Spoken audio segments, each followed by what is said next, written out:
मो ना आयुषी मु 16 वर्षर थी। दिने मो बापा बहुत रागिकी घर को आसिले आउ मो बापा माँ को माड़ मारिबा आरंभ करदेले। मो माँ बापा को मारिबार कारण पचारिबारु बापा तांको बैग रु किछि फोटो बाहर करी माँ सामने फिंगी देइथिले। मु से फोटो गुडी को देखि पारलिनी किंतु से सब फोटो देखी माँ को आखिरे लुह आसी जाइथिला। माँ कांदी कांदी बापा को कहूथिले मु एमिति केमिति करि परिबी। आउ मो माँ मो बापा को क्षमा मध्य मागुथिले। मु जानि नथिली मो माँ कौन पाई बापा को क्षमा मागुची बोली किंतु बापांकर क्रोध कमु ही नथिला। मो बापा मो माँ को धोकेबाज और चरित्रहीन बोली कहूथिले। कथा जाई छाड़पत्र पाखरे पहुँचला। मो माँ बापा पाद पाखरे बसी कहूथिला भगवान कारण मते एते बड़ दंड दियोनी, मते छाड़पत्र दियोनी, मु जवान झील को नहीं कुआड़े जीवी। तो मो बापा तांको क्रोध को कौन प्रकार शांत करू नथिले। से मो माँ को बहुत मारिले आउ छाड़पत्र कागज मो माँ मुहरे फोपाड़ी बाहर को चलीगले। जीवा समय कहीकि गले कि जेतेबेले मु फेरिबी तम माँ झील को जेमिति मु घरे न देखे। मो माँ आमे घर जीवाई तार आ मोर जिनिस पैकिंग कला। मु एसबू देखि भाबुथिली कि हठात ये सब कौन घटीगला। आमे तो बहुत भलरे जीवन बीताउथिलु। बापा माँ परस्पर को लेकिन बहुत खुशी थिले किंतु हठात बापा माँ को छाड़पत्र काहेकि देले। जन्म हेबा परठारु मते सब प्रकार सुविधा आराम मिलुथिला। मोर सबु इच्छा पूरण करा जाउथिला। शेषरे सबुदिन पई आमे बापा घर बाहरी आमे माँ झियो स्टेशन रे पहुँच गलु। सेठू माँ भुवनेश्वर पई ट्रेन बुक करथिला। मोर प्रथमरु भुवनेश्वर जीवाकू बहुत इच्छा थिला। आज मो इच्छा पूरण हेउथिला किंतु एपरी अवस्था हेउथिला जे आम माँ झील आखिरु लुह झरुथिला। मो छाती भयरी थरी उठुथिला जे आमे माँ झील कुआडे जीवु, आमर सहारा किए हेबो, आमको कोठी जगह मिलिबो ना नाही कि आमको रास्ता कड़े शोइबाक पड़िबो। मते एमिति गभीर चिंतार देखी माँ मते कहिला कौन हेची, कौन चिंता करुचु। मु कहिली माँ मु भाबिथिली कि आमे बालेश्वर जाइथांते बोधे काहेकि ना तो बापा माँ का घर बालेश्वर रे किंतु तू सीधा भुवनेश्वर जीवाकू निष्पत्ति काहेकि नेलु। माँ मो मुंडरे हाथ रखी माँ हसीदेला आ कहिला आमे कहा पर बोझ हेबानी। जदि मु तते तो अजा आई घर को नहीं जाइथांती तेबे कौन हेइथांता। सेठी को मो बापा माँ बंचिछंती जे मते देखि खुशी हेजिबे। सेठी मो चारि भाईंकर भाउज माने अछंती जी आम दुही को चाकराणी करे तांको घरे रखिबे। मु एमिते जीवन केबे भी भाबिनी तो पाई। हाँ जदि मु एकुटिया हेइथांती तेबे मो भाउज मानक बासन धोइबारे कौनसी लज्जा अनुभव करि नथांती। मु मो माँ को अति निकटरू देखुथिली।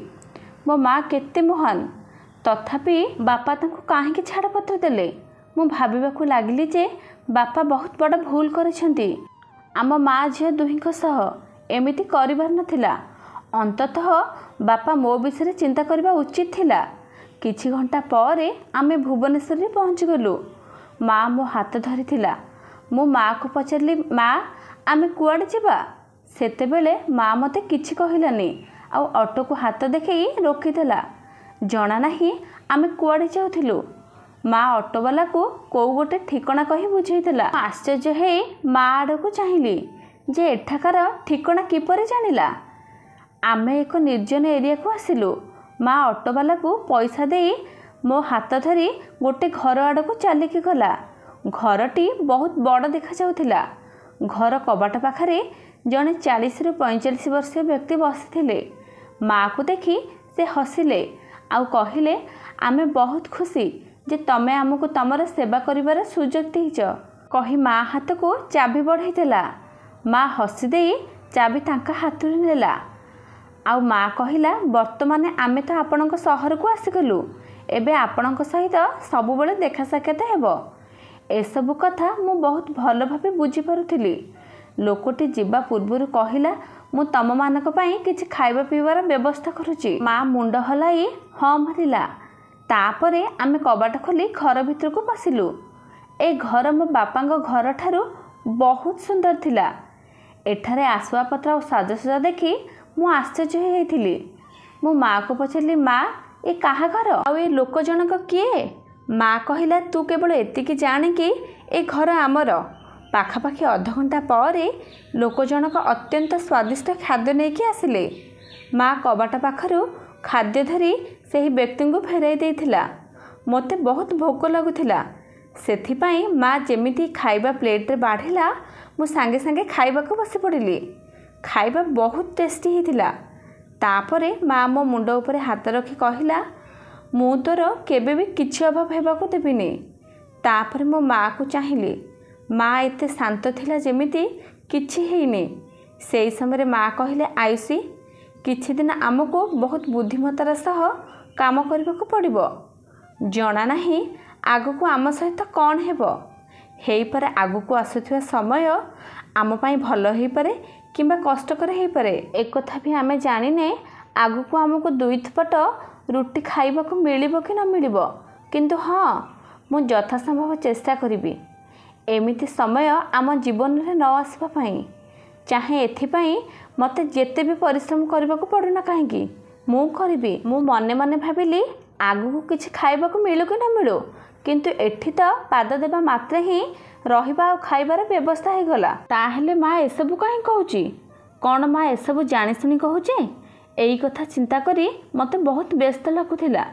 किंतु तापरे आम दुहिंक जीवन रे बहुत किछि परिवर्तन हो गला। माँ को गोटे स्कूल रे शिक्षयित्री भावे चाकरी मिल गला। मु भी एक कथा को सत मानि गली कि माँ सत कहूची बोली। तापरे सब किछि बहुत भल भावे चलिला। मो माँ मोर गोटे बहुत बड़ कॉलेज रे ना लिखैदेला जार फीस शुणी मु पूरा आश्चर्य हो गली।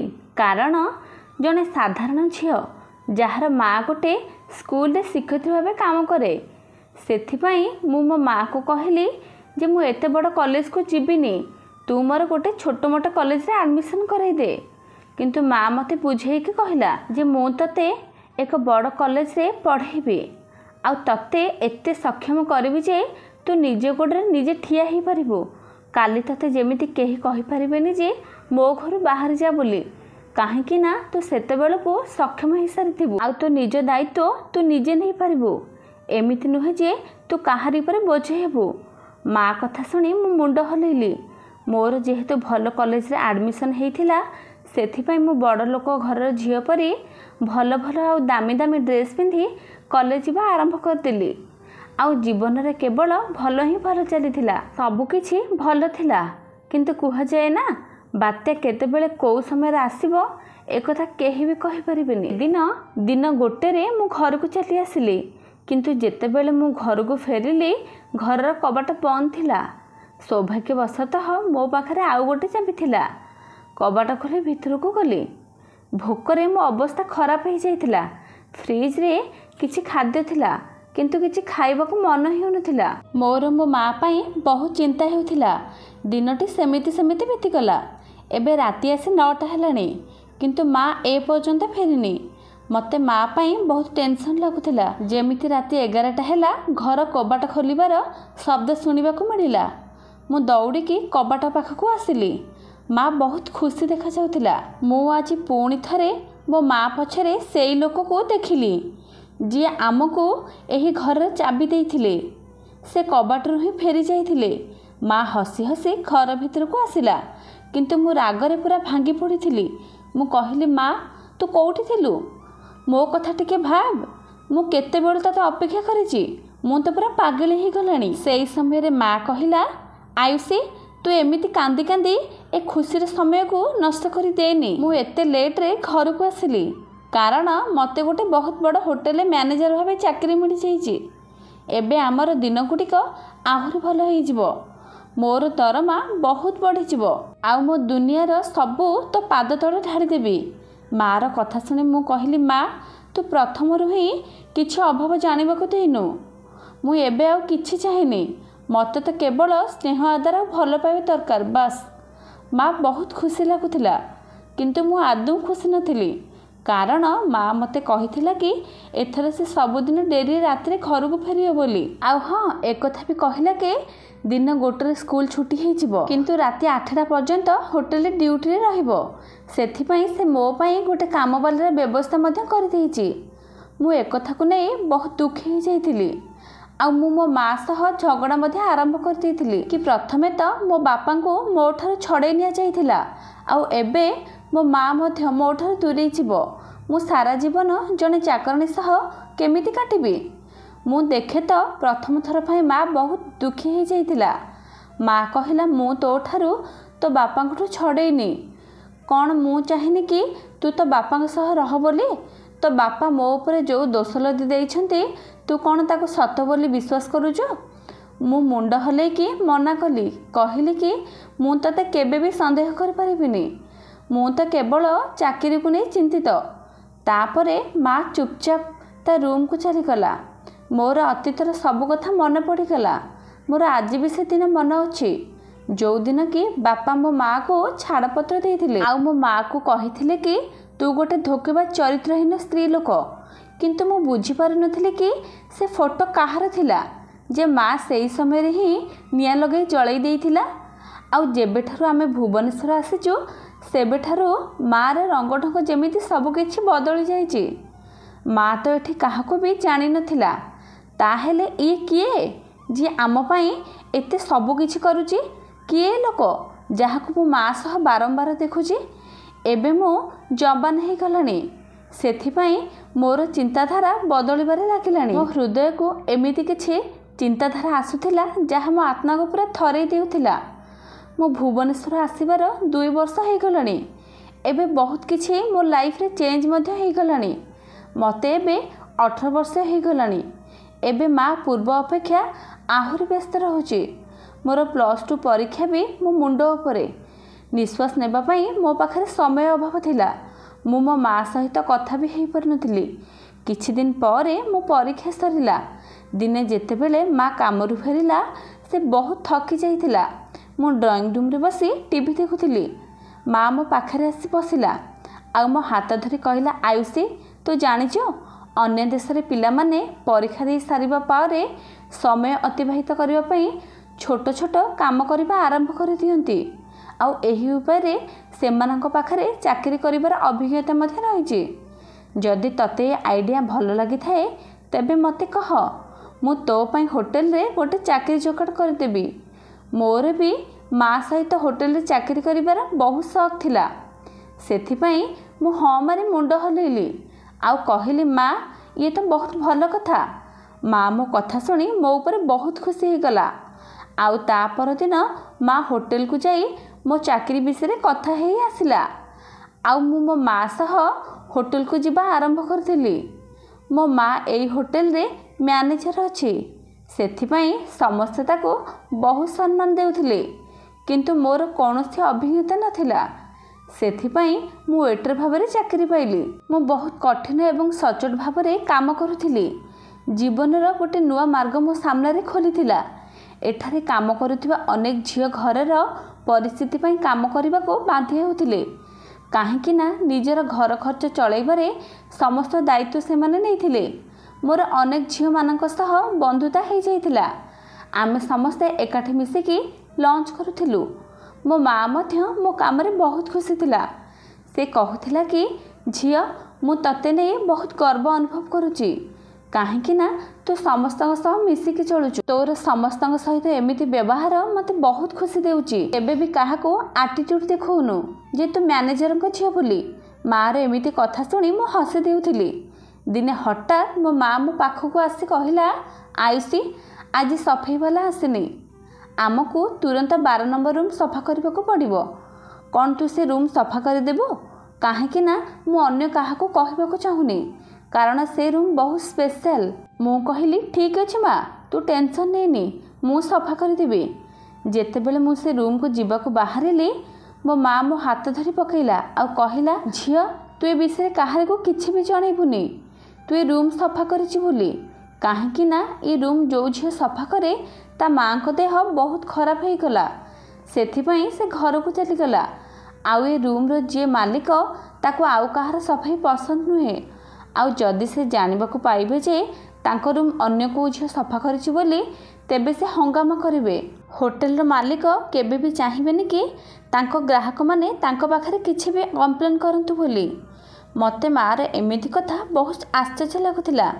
ମୁଁ ଭାବିଲି ସଫା କରିବାରେ ପୁଣି ଅସୁବିଧା କ'ଣ। ମା ଏମିତି କାହିଁକି କହୁଛି। ମୁଁ ମା' ଠାରୁ ରୁମ୍ ଚାବି ନେଇ ସେ ରୁମ୍ ଭିତରକୁ ଗଲି ଆଉ ରୁମ୍କୁ ଭଲସେ ଦେଖିଲି। ମୁଁ ଭାବୁଥାଏ କେଉଁଠୁ କାମ ଆରମ୍ଭ କରିବି। ହଠାତ୍ ପୁରା ରୁମ୍ ଅନ୍ଧାର ହେଇଗଲା ଆଉ ସେଇ ସମୟରେ କିଏ ଯେମିତି ତା ବାହୁରେ ମୋତେ ଧରିନେଲା ଆଉ ତାପରେ ସେ ମୋତେ ବେଡ଼୍ ଉପରେ ଧକ୍କା ମାରି ପକାଇଦେଲା ଆଉ ମୋ ଉପରେ ପଡ଼ିଗଲା। ମୁଁ ଝରକାରୁ ଆସୁଥିବା ଆଲୁଅରେ ସେ ଲୋକ ମୁହଁ ଦେଖିଲି। ତା ବୟସ 40ରୁ 45 ବର୍ଷ ଭିତରେ। ସେ ଲୋକର ବଡ଼ ବଡ଼ ନିଶ ଥିଲା। ମୋ ସହିତ ଭିତରେ କ'ଣ ହେଉଛି ଯେମିତି ବାହାରେ କେହି କିଛି ଜାଣିନଥିଲେ। ସେ ଲୋକ ମୋ ଜୀବନ ପୁରା ନଷ୍ଟ କରିଥିଲା। ପୁରା 1 ଘଣ୍ଟା ପର୍ଯ୍ୟନ୍ତ ମୋ ଇଜ୍ଜତ ସହିତ ସେ ଖେଳିଲା। ଯେମିତି ସେ ମୋର ସବୁ ପରିଶ୍ରମ ଉପରେ ପାଣି ଛିଟା ମାରିଥିଲା। ଆଉ ସେ ତା କାମ ସାରି ରୁମ୍ରୁ ବାହାରି ଚାଲିଗଲା। ତାପରେ ମୁଁ ରୁମ୍ ବାହାରକୁ ଆସିଲି।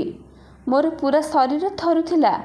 ଯେମିତି ରୁମ୍ ବାହାରେ ମା' ମୋତେ ଦେଖିଲା ସେ ସାଙ୍ଗେ ସାଙ୍ଗେ ମୋତେ ଧରି ଆଉ ଗୋଟେ ରୁମ୍କୁ ନେଇଗଲା ଆଉ ପଚାରିଲା, ଆୟୁଷୀ କ'ଣ ହେଇଛି? ତୁ ଏତେ ନର୍ଭସ୍ କାହିଁକି? ମୁଁ କାନ୍ଦି କାନ୍ଦି ମା'କୁ ସବୁ ସତ କଥା କହିଥିଲି। ମୁଁ ଭାବିଲି କି ଯେତେବେଳେ ମା'କୁ ଏ ବିଷୟରେ ଜଣାପଡ଼ିବ ସେ ପୁରା ହୋଟେଲରେ ହଇଚଇ କରିଦେବ। ଦୋଷୀକୁ ଦଣ୍ଡ ଦେବା ପାଇଁ ସେ CCTV କ୍ୟାମେରାରେ ସବୁ ରେକର୍ଡ଼ ଚେକ୍ କରିବ ଯେ ସେ ରୁମ୍କୁ ମୋ ପୂର୍ବରୁ କିଏ ଯାଇଥିଲା ଆଉ ସେ ଦୋଷୀକୁ ଶକ୍ତରୁ ଶକ୍ତ ସଜା ଦେବ। ସବୁ କିଛି ଓଲଟା ହେଇଗଲା। ମା' ମୋ କଥା ଶୁଣିବା ମାତ୍ରେ ହିଁ ସାଙ୍ଗେ ସାଙ୍ଗେ ମୋ ପାଟି ଉପରେ ହାତ ରଖିଦେଲା ଆଉ ମୋତେ କହିଲା, ଆୟୁଷୀ ମୋ ମୁଣ୍ଡ ଛୁଇଁ ତୁ ରାଣ ଖା କି ତୁ ଏ କଥା କାହାରିକୁ ବି କହିବୁନି। ତୁ ଏ କଥାକୁ ଭୁଲି ଯା। ଯଦି ଏ କଥା କାହା ସାମ୍ନାରେ ଆସେ ତେବେ ଆମେ ସମାଜରେ ବହୁତ ବଦନାମ ହେବାକୁ ପଡ଼ିବ। ଆମେ ମା' ଝିଅ ଦୁହେଁ ବଦନାମ ହେଇଯିବା। ଲୋକମାନେ ପଛରେ ଦୋଷୀକୁ ଦୋଷ ଦେବେ କିନ୍ତୁ ତତେ ବହୁତ ପଚରା ଉଚରା କରିବେ। ପ୍ରଶ୍ନ ବାଣରେ ତତେ ଛନ୍ଦି ଦେବେ ଯେ ତୁ କାହିଁକି ସେ ରୁମ୍କୁ ଯାଇଥିଲୁ। ଏମିତି ଗୁଡ଼ାଏ କଥା, ଏମିତିକି ଆମର ବଞ୍ଚିବା ବି ମୁସ୍କିଲ କରିଦେବେ। ମା' କଥା ଶୁଣି ମୁଁ ପୁରା ଡରିଗଲି ଆଉ ମୁଁ ବି ଚୁପ୍ ହେଇ ରହିଯାଇଥିଲି। ମା' ହୋଟେଲରେ ମୋ ଦେହ ଖରାପ କଥା କହି ମୋତେ ଡାକ୍ତରଖାନା ନେଇଗଲେ ଆଉ ସେଠି ଟେଷ୍ଟ କରି ଡକ୍ଟରମାନେ ରିପୋର୍ଟ ଦେଇଥିଲେ ଯେ ମୋ ସହିତ ଖରାପ କାମ ହେଇଛି ବୋଲି। ମୁଁ କହିଲି, ମା' ଆମେ ପୋଲିସ ଷ୍ଟେସନ ଯିବା ଉଚିତ। ମା' କହିଲା, ପୋଲିସ ଷ୍ଟେସନ ଗଲେ ତତେ ସେମାନେ ଏମିତି ପ୍ରଶ୍ନ ପଚାରିବେ ଯେ ଲଜ୍ଜାରେ ତୋ ମୁହଁରୁ କଥା ବାହାରିବନି। ଭଲ ହେବ ଆମେ ଚୁପ୍ ହେଇ ରହିଯିବା। ତାପରେ ମା' ଆଉ ଝିଅ ଘରକୁ ଚାଲି ଆସିଲୁ। ମୁଁ ସିଧା ମୋ ରୁମ୍କୁ ଗଲି ଆଉ ସିଧା ବେଡ଼୍ ଉପରେ ଶୋଇପଡ଼ିଲି। ମୋତେ ନିଦ ଲାଗିଲାନି। ବାରମ୍ବାର ସେ ଘୃଣ୍ୟ କଥା ମୋ ଆଖି ସାମ୍ନାକୁ ଆସିଲା। ସତରେ ମୁଁ କେତେ ଅସହାୟ ଯେ ମୁଁ ମୋ ଦୋଷୀକୁ ଏସବୁ କରିବାର ଅଟକାଇ ପାରୁନି ଆଉ ମୁଁ ମୋ ଦୋଷୀକୁ ଦଣ୍ଡ ବି ଦେଇପାରୁନି। କାରଣ ସେ ଦୋଷୀ ଏବେ ବି ମୁକ୍ତ ଭାବରେ ବାହାରେ ବୁଲୁଛି। ଯଦି ମୁଁ ସ୍ୱର ଉତ୍ତୋଳନ କରିଥାନ୍ତି ତେବେ ସେ ଏବେ ଜେଲରେ ଥାନ୍ତା। କିନ୍ତୁ ମୁଁ କ'ଣ କରିବି? ମୋତେ କହିଲା ଯେ ମୁଁ ମୋ ନିଜ ଉପାୟରେ ଖୋଜିବି। ତୁ କାହା ଆଗରେ ମୁହଁ ଖୋଲିବୁନି। ମୁଁ ନିଜେ ଦୋଷୀକୁ ଦଣ୍ଡ ଦେବି। ବାସ୍ ତୁ ଧୈର୍ଯ୍ୟ ରଖ ଆଉ ଭଗବାନଙ୍କ ଉପରେ ଭରସା ରଖ। ନିଶ୍ଚିନ୍ତ ଦୋଷୀକୁ ଦଣ୍ଡ ମିଳିବ। ମୁଁ ମୋ ମା'କୁ କହିଲି କି ଯେତେବେଳେ ବି ଅପରାଧୀ ଧରା ପଡ଼େ ତାକୁ ମୋ ସାମ୍ନାକୁ ଆଣିବୁ। ମୁଁ ସେ ପଶୁର ଚେହେରା ଦେଖିବାକୁ ଚାହୁଁଛି। କିନ୍ତୁ ମୁଁ କ'ଣ ଜାଣିଥିଲି କି ସେ ଦୋଷୀର ଅସଲ ରୂପ ଦେଖିବା ପରେ ମୋର ମୋ ନିଜ ସମ୍ପର୍କ ଉପରୁ ଭରସା ଆଉ ବିଶ୍ୱାସ ସବୁଦିନ ପାଇଁ ତୁଟିଯିବ ବୋଲି। ଦିନେ ରାତିରେ ମୋତେ ଜମାରୁ ନିଦ ହେଲାନି। ବାରମ୍ବାର ସେଇ ଘଟଣା ମୋ ଆଖି ଆଗରେ ନାଚି ଉଠିଲା। ମୁଁ ସେଥିପାଇଁ ଭାବିଲି ମା' ରୁମ୍କୁ ଚାଲିଯିବି। ମା' ସହ କଥା ହେବି ଆଉ ମା'କୁ କହିବି କି ମୁଁ କେମିତି ସେଇ କଥାକୁ ନେଇ ଟେନସନରେ ରହୁଛି ବୋଲି। ଏଇ କଥା ଭାବି ଯେତେବେଳେ ମୋ ମା' ରୁମ୍ ଆଡ଼କୁ ଚାଲିଗଲି ମା' ରୁମ୍ ଭିତରୁ ପୁରୁଷ ଲୋକଙ୍କ ପାଟି ଶୁଭିଲା। ମୁଁ ସାଙ୍ଗେ ସାଙ୍ଗେ ଅଟକି ଗଲି। ମୋ ପାଦ ଶବ୍ଦରେ ସେପଟୁ ମା' ରୁମ୍ରୁ ବି ପାଟି ଶୁଭିବା ବନ୍ଦ ହେଇଗଲା। ତାପରେ କବାଟ ଫାଙ୍କ ଦେଇ ମୁଁ ଭିତରକୁ ଚାହିଁଲି ଆଉ ଯାହା ଦେଖିଲି ମୋ ପାଦ ତଳୁ ମାଟି ଖସିଗଲା। କାହିଁକି ନା ସେ ରୁମ୍ରେ ଆଉ କେହି ନୁହେଁ, ସେ ଲୋକ ଥିଲା ଯିଏ ସେଦିନ ମୋ ଇଜ୍ଜତ ସହିତ ଖେଳିଥିଲା ଆଉ ତା ସାଙ୍ଗରେ ସେ ଆର ଲୋକ ଜଣକ ବି ଥିଲା ଯିଏ ଆମକୁ ଘରର ଚାବି ଦେଇଥିଲା। ସେ ଲୋକକୁ ବି ପ୍ରାୟ ସମୟ ମା'ର ଆଖପାଖରେ ଦେଖିବାକୁ ମିଳେ। ମୁଁ ରାଗି ଯାଇ ମା' ରୁମ୍ କବାଟ ଖୋଲି ଭିତରକୁ ଗଲି। ଯେତେବେଳେ ସେ 3 ଜଣଙ୍କ ନଜର ମୋ ଉପରେ ପଡ଼ିଲା ସେମାନେ ଡରିଗଲେ। ମୁଁ ସେ ଦୋଷୀ ସାମ୍ନାରେ ଠିଆ ହେଇଗଲି ଆଉ ସିଧା ଯାଇ ତା ସାର୍ଟର କଲର ଧରିଲି ଆଉ ବହୁତ ଜୋରସେ ଥାପଡ଼ ଉପରେ ଥାପଡ଼ ମାରି ଚାଲିଲି। ଆଉ ଜୋରସେ ଚିଲେଇକି କହିଲି, ତମେ ମୋ ସହିତ କାହିଁକି ଏମିତି କଲ? ମୁଁ ତମ ସହିତ କ'ଣ ଭୁଲ କରିଥିଲି? ସେହି ସମୟରେ ଆର ଲୋକ ଜଣକ ମୋ ଦୋଷୀର କଲର ଧରି ବାହାରକୁ ନେଇ ଆସିଲେ। ରୁମ୍ ଭିତରେ କେବଳ ମା ଆଉ ମୁଁ ଥିଲୁ। ମୋ ଠାରୁ ମା ଆଖି ଚୁରଉଥିଲା। ମୁଁ ରାଗିକି ଜୋରସେ ପାଟି କରିକି କହିଲି, ରାତି 12ଟା ହେଲାଣି, ସେମାନେ ତ ରୁମ୍ରେ କ'ଣ କରୁଥିଲେ? ଆଉ ଏ ପର୍ଯ୍ୟନ୍ତ ସେ ଦୋଷୀକୁ କାହିଁକି ଦଣ୍ଡ ଦେଇନୁ? ମୋ କଥା ଶୁଣି ମା ଆଖିରେ ଲୁହ ଆସିଗଲା। କିନ୍ତୁ ଆଜି ମୋ ମାଆକୁ ଘୃଣା ଲାଗୁଥିଲା, ତା ମୁହଁକୁ ଘୃଣା ଲାଗୁଥିଲା। ସେହି ସମୟରେ ମା କହିଲା, ଆୟୁଷୀ, ମୋ ବାହାଘର ବହୁତ କମ୍ ବୟସରେ ହେଇଯାଇଥିଲା। ସେତେବେଳେ ମୋତେ ମାତ୍ର 12 ବର୍ଷ ହେଇଥିଲା, ଯେତେବେଳେ ମୋତେ ତୋ ବାପାଙ୍କ କନ୍ୟା ଭାବରେ ଶାଶୁଘରକୁ ବିଦା କରାଯାଇଥିଲା। ମୁଁ ବାହା ହେବାକୁ ବିଲକୁଲ ବି ପ୍ରସ୍ତୁତ ନଥିଲି। କିନ୍ତୁ ମୁଁ କ'ଣ ବା କରିଥାନ୍ତି? ମୋ ବାପା ମା ମୋତେ ଯାହା କହିଲେ ମୁଁ ସେଇଆ ହିଁ କଲି। ମୋ ବାପା ବହୁତ ଧନୀ ଥିଲେ, କିନ୍ତୁ ସେମାନେ ମୋତେ ଅଧିକ ଯୌତୁକ ଦେଇନଥିଲେ। କାହିଁକି ନା ମୋ ବାପା ଯୌତୁକ ନେବା ଏବଂ ଯୌତୁକ ଦେବାକୁ ବହୁତ ବିରୋଧ କରୁଥିଲେ। ଦିନେ ତୋ ବାପା କହିଲେ, ମୁଁ ତତେ କେବଳ ଟଙ୍କା ଆଉ ଯୌତୁକ ପାଇଁ ବାହା ହେଇଥିଲି, କିନ୍ତୁ ତୁ ତ ଖାଲି ହାତରେ ଚାଲି ଆସିଲୁ, କେବଳ ବନ୍ଧା ହେଇଛୁ। ଏବେ ତୁ ତୋ ବାପ ଘରକୁ ଚାଲିଯା, ଆଉ ତୋ ବାପାଙ୍କୁ ଯାଇକି କହ ମୋତେ କାର୍ ଦେବେ। ମୁଁ କାନ୍ଦି କାନ୍ଦି ମୋ ବାପାଙ୍କୁ ମନା କଲି, କହିଲି ଏସବୁ ହେଇପାରିବନି। କିନ୍ତୁ ତୋ ବାପା ମୋତେ ଛାଡ଼ପତ୍ର ଧମକ ଦେଉଥିଲେ। ମୁଁ ବାଧ୍ୟ ହୋଇ ମୋ ବାପାଙ୍କ ପାଖକୁ ଗଲି, ଆଉ ସବୁ କଥା ମୋ ବାପାଙ୍କୁ ଯାଇ କହିଲି। ବାପା କହିଲେ, ଝିଅ, ମୋତେ କ୍ଷମା କରିଦିଏ, ମୁଁ ଏତେ ବଡ଼ ଭୁଲ କରିଦେଇଛି। ମୁଁ ତୋ ପାଇଁ ଏମିତିକା ଲୋକଟେ ବାଛିବି ବୋଲି କେବେ ବି ଭାବିନଥିଲି। ବାପା କହିଲେ, ଯଦି ଆଜି ମୁଁ ତୋ ସ୍ୱାମୀ କଥା ମାନିବି, ତାହେଲେ ସେ ବାରମ୍ବାର ତତେ ମୋ ପାଖକୁ ପଠାଇବେ, ଆଉ ତତେ ପୁରା ଭିକାରୀ ବନେଇ ଦେବେ, ଆଉ ତତେ ପୁରା ଜୀବନ ଏଠୁ ଜିନିଷ ନେବାକୁ କହିବେ। ତୋ ମା ଆଉ ମୁଁ ତ ତାର ସବୁ ଡିମାଣ୍ଡ ପୁରା କରି କରି ହିଁ ମରିଯିବୁ। ଆଉ ଆମେ ମଲା ପରେ ତୋର କ'ଣ ହେବ? ତୋ ଭାଇମାନେ କ'ଣ ଏସବୁ କରିବେ? ଶେଷରେ ତୋ ସ୍ୱାମୀ ତୋ ଜୀବନକୁ ନର୍କ କରିଦେବ। ତୁ ଆଜି ଯାଇ ତାକୁ ମନା କରିଦେ। ବାପାଙ୍କ କଥା ମୁଁ ବୁଝି ଯାଇଥିଲି। ବାପାଙ୍କ କଥା ମାନି ମୁଁ ସେଇଆ ହିଁ କଲି। କିନ୍ତୁ ତୋ ବାପା ସତରେ ଜଣେ ନିଷ୍ଠୁର ମଣିଷ ଥିଲେ। କଥା ଯାଇ ଛାଡ଼ପତ୍ର ପାଖରେ ପହଞ୍ଚିଲା। ତାପରେ ମୋ ବାପା ବାଧ୍ୟ ହୋଇ ତୋ ବାପାଙ୍କର ସବୁ ଦାବିକୁ ଗ୍ରହଣ କଲେ। ତୋ ବାପା ତତେ ଯାହା ବି ଦେଉଥିଲେ ସେସବୁ ମୋ ବାପାଙ୍କ ଘରୁ ଆସୁଥିଲା। କିଛି ଦିନ ପରେ ମୋ ବାପା ମା ମୋତେ ଛାଡ଼ି ସବୁଦିନ ପାଇଁ ଆରପାରିକୁ ଚାଲିଗଲେ। ସେତିକିରେ ତୋ ବାପାଙ୍କ ମନ ଶାନ୍ତି ହେଲାନି ଯେ ସେଦିନ ଗୋଟେ ଲମ୍ବା ତାଲିକା ସହିତ ମୋ ଭାଇମାନଙ୍କ ଘରକୁ ମୋତେ ପଠାଇଥିଲେ। ମୋ ଭାଇମାନେ ତୋ ବାପାଙ୍କ ଦାବି ପୂରଣ କରିବାକୁ ମନା କରିଥିଲେ। ସେଥିପାଇଁ ତୋ ବାପା ମୋ ଉପରେ ଚରିତ୍ରହୀନର ଅଭିଯୋଗ ଲଗାଇ ମୋତେ ଛାଡ଼ପତ୍ର ଦେଇଥିଲେ। ଆଉ ସେଦିନ ଯେଉଁ ଫଟୋ ମୁଁ ଜାଳି ଦେଇଥିଲି, ତୋ ବାପାକୁ ଅଜଣା ପୁରୁଷ ସହ ମୋର ଏଡ଼ିଟ୍ ଫଟୋ ତିଆରି କରିଥିଲେ। ସେ ସବୁ ମିଛ ଥିଲା। ସେ ମୋତେ ଆଉ ମୋ ଭାଇମାନଙ୍କୁ ବ୍ଲାକମେଲ୍ କରୁଥିଲେ। କିନ୍ତୁ ମୁଁ ପୁରା ଥକି ଯାଇଥିଲି। ସେଥିପାଇଁ ମୁଁ ସେ ଫଟୋକୁ ସବୁ ପୋଡ଼ି ଦେଇଥିଲି। ଶେଷରେ ତୋ ବାପା ମୋତେ ଛାଡ଼ପତ୍ର ଦେଇ ଘରୁ ବାହାର କରିଦେଇଥିଲେ। ଯେତେବେଳେ ମୁଁ ମୋ ଭାଇମାନଙ୍କୁ ଫୋନ୍ କରି ସବୁ କହିଲି, ସେମାନେ କହିଲେ, ଆମ ପାଖକୁ ଆସେନି। ସେଥିପାଇଁ ତ ତତେ କହିଥିଲି କି ଜଣା ନାହିଁ ଆମେମାନେ ରହିବା ପାଇଁ ଜାଗା ମିଳିବ କି ମିଳିବନି। କିନ୍ତୁ ସେହି ସମୟରେ ମୋ ପାଖକୁ ଏକ ଅଜଣା ନମ୍ବରରୁ କଲ୍ ଆସିଲା।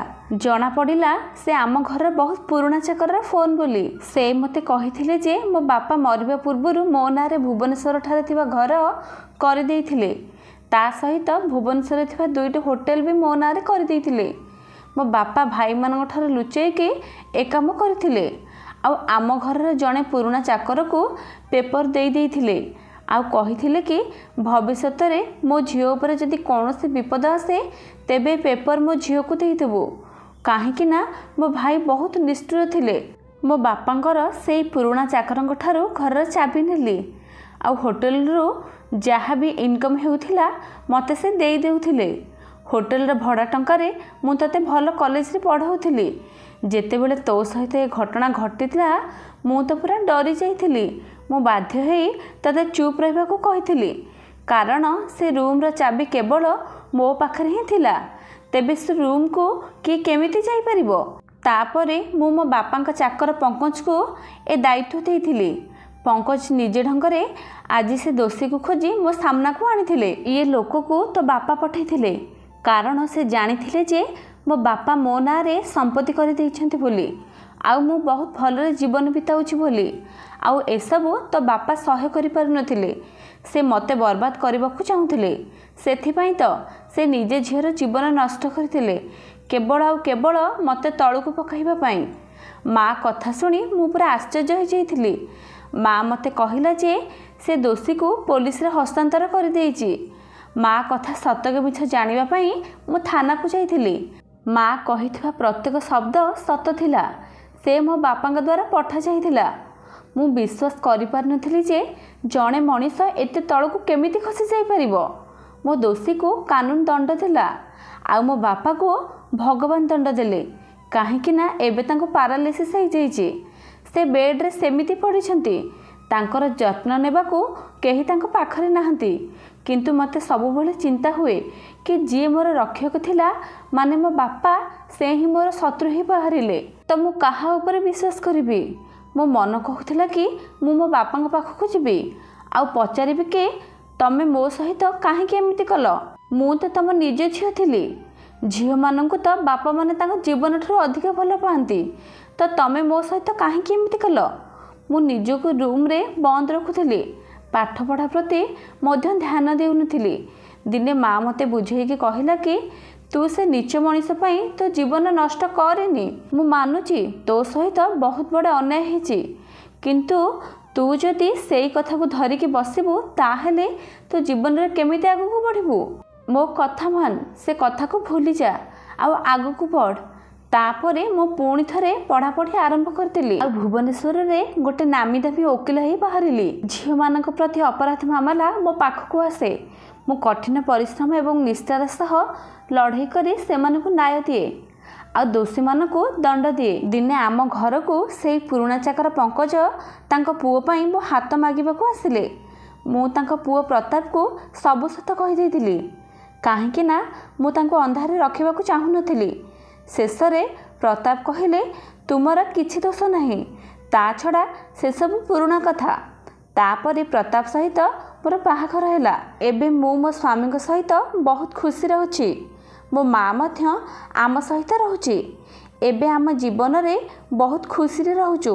तो श्रोता बंधु आशा करूछि ए कहानीटी आपण मानक मन को निश्चिंत छुईंथिबो।